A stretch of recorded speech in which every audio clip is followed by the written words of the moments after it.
அன்பார்ந்த நேயர்களே, நீண்ட இடைவேளைக்கு பிறகு பவா பாலா சேனலுக்கு உங்களை அன்போடு வரவேற்கிறோம். இதுவரைக்கும் நமது சேனலை சப்ஸ்கிரைப் செய்யாவிட்டால் சப்ஸ்கிரைப் செய்யுங்கள், மறக்காமல் பெல் பட்டனை கிளிக் செய்து கொள்ளுங்கள். அப்பொழுது நாங்கள் போடக்கூடிய வீடியோ உடனுக்குடனே வந்து சேரும். நீண்ட இடைவேளைக்கு பிறகு இந்த பவா பாலா சேனலில் இந்த பதிவினை தொடங்குகிறோம். அதாவது இந்த பதிவு உங்களுக்கு நல்ல பதிவாக அமையட்டும். இன்றைய தலைப்பின் பதிவு வாழை அன்னையை பூஜை செய்வது எப்படி என்ற தலைப்பில் இந்த பதிவினை நாம் துவங்குகிறோம். இந்த பதிவினை முழுமையாக பாருங்கள், முழு பலனும் உங்களுக்கு கிடைக்க அன்னை அருள் செய்வாள். அதாவது சித்தர்கள் சொன்னது போல் வாழையை பூஜிக்க விட்டகுறை தொட்டகுறை வேண்டும். அதாவது சித்தர்கள் கூறியது போல் வாழை அன்னையை பூஜிக்க நமக்கு விட்டகுறை தொட்டகுறை வேண்டும். இந்த பிறவியில் நமக்கு அந்த அதிர்ஷ்டத்தை இந்த பதிவின் மூலம் உங்களுக்கு கூறுகின்றோம்.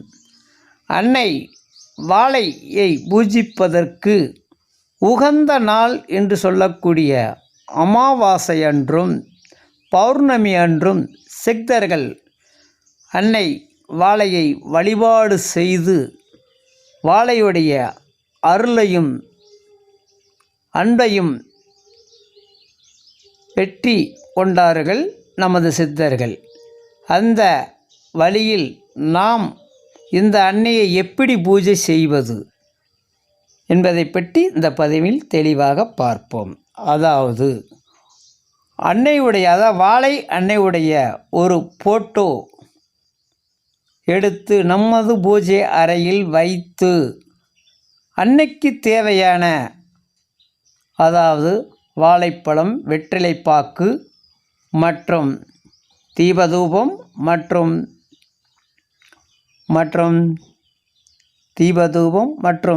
அன்னைக்கு ஏற்ற பிரசாதம் என்று சொல்லுவோமானால் நெய்வேத்தியம், சாக்லேட் மற்றும் குழந்தைகளுக்கு பிடிக்கக்கூடிய அனைத்து தின்பண்டங்களும் அன்னைக்கு பிடிக்கும்.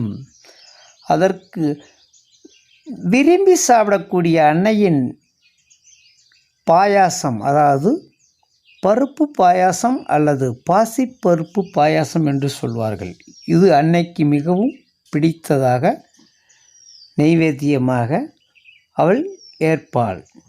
இந்த அன்னையை பூஜை அறையில் அதாவது அமாவாசை அன்று அல்லது பௌர்ணமி அன்று வீடுகளெல்லாம் சுத்தம் செய்து கொண்டு அன்னை வாழையை ஒரு பூஜை அறையில் போட்டோ வைத்து நம் பூஜை சாமான்களை எல்லாம் வைத்து முடிந்தால் நீங்கள் சிறிசக்கரம் வைத்து பூஜையை துவங்கலாம். அதாவது பூஜை செய்யும் பொழுது வாழை தாயின் மந்திரமான ஓம் ஐம் க்ளீம் சௌம் என்று சொல்லக்கூடிய இந்த 3 மந்திரத்தை உச்சாரணம் ஜபம் செய்து 1 மண்டலம் இந்த பூஜையை தொடர்ந்து செய்து வந்தீர்களானால் இந்த அன்னை நீங்கள் முழு நம்பிக்கையுடனும் தன்னம்பிக்கையுடனும் அன்னையை பாசத்துடன், அதாவது நம் குழந்தையிடம் எவ்வளவு அன்பு காட்டுகிறோமோ அந்த அன்பை மட்டுமே அன்னையிடம் காட்டினால் மிக விரைவில் அன்னையுடைய அருள் நமக்கு கிடைக்கும். இதை எந்த வழியில் நாம் தெரிந்து கொள்ளலாம்? அதாவது நாம் செல்லும்போது ஒரு சின்ன 5 வயது குழந்தை நம்மை பார்த்து சிரித்தால் அது அன்னையின் தரிசனம் என்று நாம் ஏற்றுக்கொள்வோம். அப்படி இல்லையென்றால் அந்த 5 வயது சிறுமி கொண்டவள் நம்மிடம் ஏதாவது தின்பண்டம் கேட்கின்றாளா என்று வாங்கினால் அதுவும் அன்னையின் அருள் என்று செய்து கொள்வோம். அதற்கு அடுத்தபடியாக நமது கனவில் தோன்றி அன்னை பல லீலைகளை செய்ய ஆரம்பிப்பாள். இந்த பூஜை செய்து பாருங்கள். நீங்கள் வாழ்வில் நல்ல பலன்களும் நல்ல உயர்வு நிலையும் மற்றும் அனைத்திலும் வெற்றி பெற துணையாக நின்று துணை செய்வாள் அன்னை வாழை. இந்த வாழை பூஜை செய்பவர்கள் ஒரு நாளும் வாழ்வில் தோற்றதாக சரித்திரமில்லை. அதற்கு உதாரணமே 18 சித்தர்கள் என்று கூறுவார்கள். 18 சித்தர்கள் இந்த அன்னையுடைய அருளை பெற்று சித்தியடைந்து ஞானமடைந்து பிறவில்லா வாழ்வினை பெற்று இந்த உலகிற்கு பல நன்மைகளையும் கோடி அற்புத லீலைகளையும் செய்து உள்ளார்கள் சித்தர்கள். இது உண்மை. இதற்கு அருள் புரிந்தவள் அன்னை வாழைத்தாய். அதனால் நாமும் இந்த அன்னை வாழையை பூஜை செய்து வாழ்வில் நமக்கு எல்லாம், அதாவது அன்பு, கருணை, நன்றி மற்றும் நம் வாழ்வில் வரக்கூடிய துன்பங்கள் மற்றும் சிக்திகள் மற்றும் தடைகள் மற்றும் அனைத்தையும் வென்று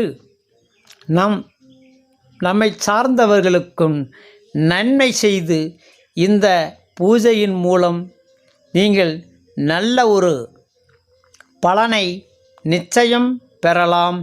இந்த பூஜை செய்பவர்களுக்கு அன்னையுடைய அருள் முழுமையாக கிடைப்பது முயற்சி செய்ய வேண்டும். முழு நம்பிக்கையோடு யார் வேண்டுமானாலும் பூஜைகள் செய்யலாம். அதாவது தெய்வங்களில் ஒவ்வொரு தெய்வத்திற்கும் ஒரு சிறப்புண்டு. அதாவது வாழை என்பவள் குழந்தை. நாம் குழந்தைக்கு கள்ளம் கபடம் எதுவும் தெரியாது.